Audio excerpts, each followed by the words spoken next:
The snow was falling sideways the night he said it, the kind of cold that slips through coats and settles deep in your bones. She didn't even look up at first. Everyone else who passed her that Christmas night at the bus stop had already said enough with their eyes: pity, discomfort, hurry. Then the voice came again, low but steady, carrying something she hadn't heard in a long time. Come with me. When she finally looked up, she saw the man standing there wasn't smiling, wasn't begging her to trust him.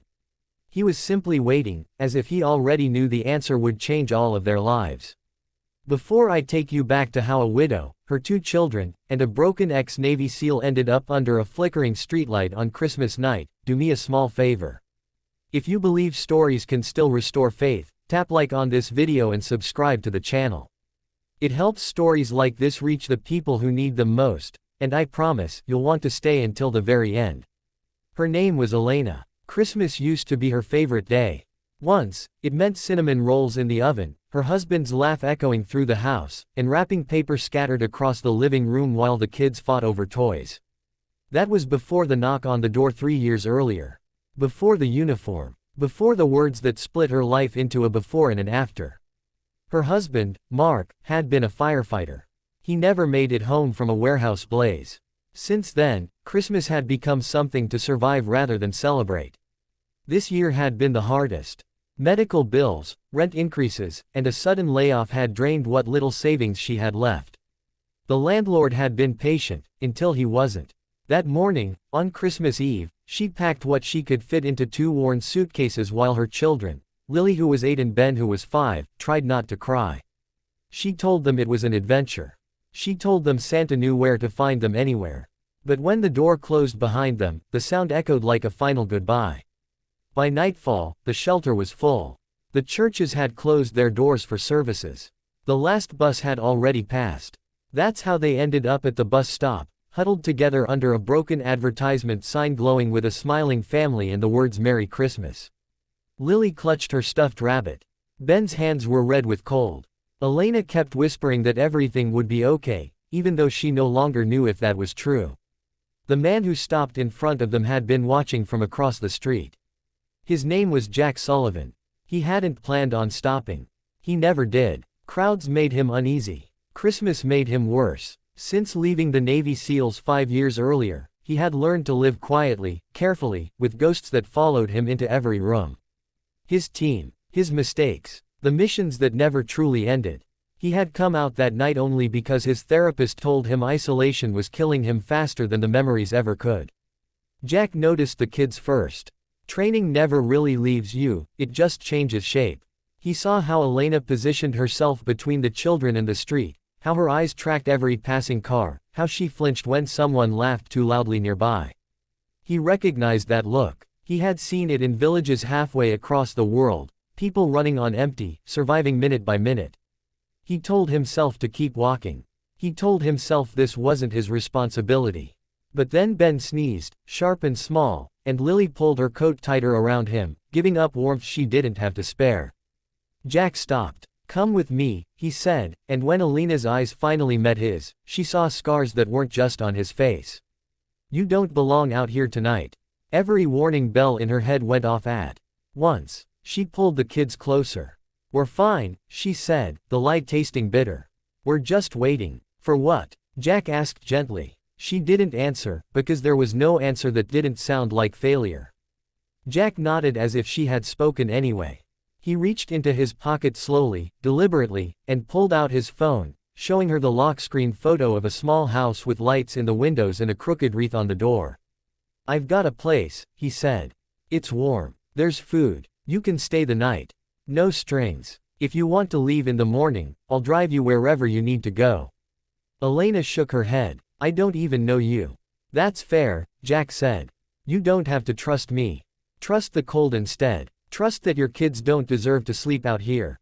The silence stretched. Cars passed. Snow kept falling. Lily looked up at her mother, eyes wide and hopeful in a way that broke Elena's heart. "Mom," she whispered, "I'm really cold."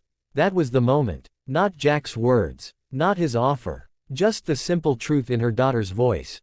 Elena swallowed hard. "One night," she said. "That's all." Jack's house was modest, a small single-story place on the edge of town.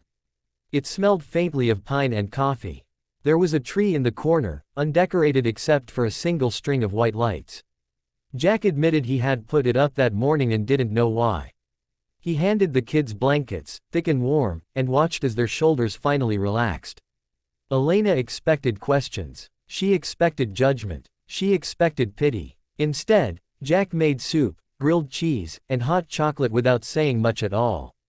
The kids laughed when he burned the first batch of sandwiches. The sound startled him so much he almost dropped the pan. He hadn't heard laughter in his house in years. That night, after the kids fell asleep on the couch, Elena sat at the table, hands wrapped around a mug, and finally let the tears come. She told Jack everything. The fire, the bills, the eviction, the shame. Jack listened the way soldiers listen, fully, without interrupting, without trying to fix what couldn't be fixed. "I lost my wife too," he said quietly when she finished. "Cancer. 10 years ago. I thought if I served long enough, hard enough, I'd outrun the pain. Turns out, you just carry it with you." They sat there in silence, two people who had learned the same lesson the hard way. In the days that followed, one night turned into a week. Jack helped Elena find a short-term apartment. He watched the kids while she went to interviews. Lily decorated his bare tree with paper ornaments she made from old magazines. Ben followed Jack everywhere, asking questions about the Navy and pretending a broom was a rifle. For the first time since leaving the service, Jack slept through the night. But life doesn't change without resistance. When Elena finally found a job and prepared to move out, the fear returned. She didn't want to be a burden. Jack didn't want to be alone again. Neither knew how to say what they were both feeling, that somewhere between soup and snow and quiet conversations, they had become something like a family. On moving day, Elena stood in the doorway, keys in hand, kids waiting in the car. "Thank you," she said, her voice trembling. "For saving us." Jack shook his head. "You saved me too," he said. "I just didn't know I needed it." They hugged, awkward and brief, but heavy with everything left unsaid. Months later, on another cold evening, Elena invited Jack over for dinner. Then another. Then another. Healing didn't happen all at once. It came in small moments, Jack cheering at Lily's school play, Elena learning not to flinch at sirens, Ben calling Jack when he skinned his knee. Love, they learned, wasn't loud or dramatic. It was consistent. It stayed. The next Christmas, snow fell softly outside a different window. The tree was full this time. Laughter filled the room. Jack watched Elena and the kids and felt something settle inside him, something he thought he had lost forever. Purpose. Belonging. Sometimes, miracles don't come wrapped in ribbons. Sometimes they sound like a tired voice on a freezing night saying, "Come with me," and meaning it with everything they have. If this story moved you, if it reminded you that one act of courage can change generations, please like this video and subscribe to the channel. Stories like this matter, because somewhere tonight, someone is standing in the cold, waiting for hope to stop and speak.